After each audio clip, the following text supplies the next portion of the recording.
আমার নিজের হাতে লাগানো এই কলমি শাকের আত্মকাহিনী জানাবো। একদিন আমার হাজবেন্ড 2 আটি কলমি শাক নিয়ে আসছিল। তো আমি বের করে রান্না করব, তো 1 আটি রান্না করেছি আর ভাবছি 1 আটি আমি ফ্রিজে উঠাই রাখবো। বাট পরেক্ষণে আমি ভুলে গেছি, সেটা আমার মনে নেই। পরের দিন দেখি আমার রান্নাঘরে এই 1 আটি কলমি শাক রয়ে গেছে। তখন সেটা বের করে দেখি পুরো লাল হয়ে গেছে, মানে পাতাটাতে একদম হলুদ হয়ে গেছে, লাল বলতে হলুদ হয়ে গেছে। আর গাছগুলো কেমন জানি হয়ে গেছে। তো আমার হঠাৎ মাথায় আইডিয়া আসলো যে এইটা আমি লাগাই দেখি যে হয় কিনা।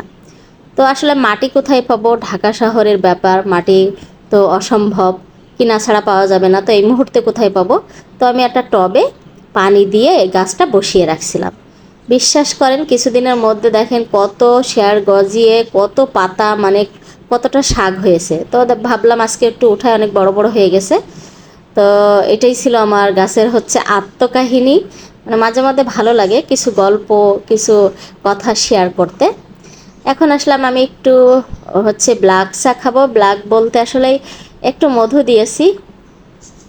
আমি চা কফি খাইলে তো চিনি ছাড়া খাই, একটু মধু দিয়ে খাওয়ার চেষ্টা করি। মধু দিয়ে খাওয়ার চেষ্টা করি বলতে মধু দিয়েই খাই, আমি চিনি একদমই খাই না। মানে একদমই খাই না বলা ভুল, হয়তো অন্যান্য খাবারে খাওয়া পড়ে। অনেক সময় একটু মিষ্টি পছন্দ, মিষ্টি খেয়ে নিলাম, ওর সাথে চিনি খাওয়া হয়ে গেল এরকম। বাট ডিরেক্ট চিনিটা খাওয়াটা আমি একটু অ্যাভয়েড করি। যাই হোক, মেয়ের একটু নাস্তা বানাই দিলাম, ওকে আমি নুডলস করে দিয়েছি। ও নুডলসটা খুবই পছন্দের, সবাই জানি প্রতিদিন দেওয়া ভালো নয়। আমি প্রতিদিন দেই না, দেখা যায় একদিন পর পর বা একদিন এমন হয় পরপর 2 দিন দেয়াই লাগে, এতটাই ওর পছন্দ। আমি আসলাম আমার বেডরুম গোছাইতে। টুকটাক কাজ করতে করতে করতে করতে মাঝে মধ্যে ক্লান্ত হয়ে যায়, কিন্তু কিছু করার নেই, এটা সংসার করতেই হবে, মেরে ধরে হইলেও করতে হবে। যাই হোক, আমি আবার 2টো ডিম সেদ্ধ করে নিয়ে আসলাম, মা মেয়ে খাবো। তো আমার ডিমের অবস্থা দেখেন, মাঝে মধ্যে ডিমের হাল দেখলে না আমার খুবই মানে বিরক্ত লাগে এক কথায়। মাঝে মধ্যে ডিমটা আমি এত সুন্দর করে মানে সেদ্ধ করে সিলে নিয়ে আসতে চাই, বাট ও চেহারাটা দেখেন, মানে ভেঙে চুরে মনে হয় যেন একদম শেষ। আর এইটা কি চেনেন আপনারা? কে কে চেনেন অবশ্যই কমেন্ট করে জানাবেন। এটা আমাদের ওদিকে হচ্ছে পিঠা বলে, সিমাই পিঠা, যেটা মেশিনে কাটে চিকন করে।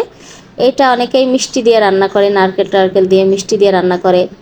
আবার হচ্ছে এখন দেখি এটা আবার ভাপায়ে মাংস দিয়ে খাই। অনেকভাবে এটা খাওয়া যায়। যাই হোক, এটা আমার মা নিয়ে আসছিল। মনে হয় আমার বড় আপা এটা মেশিনে কেটে দিয়েছে, আমি শিওর না। তো এই ছিল আমার আজকের ভিডিও। কেমন লেগেছে সবাই জানাবেন। ভালো থাকবেন, বিদায় নিচ্ছি, আল্লাহ হাফেজ।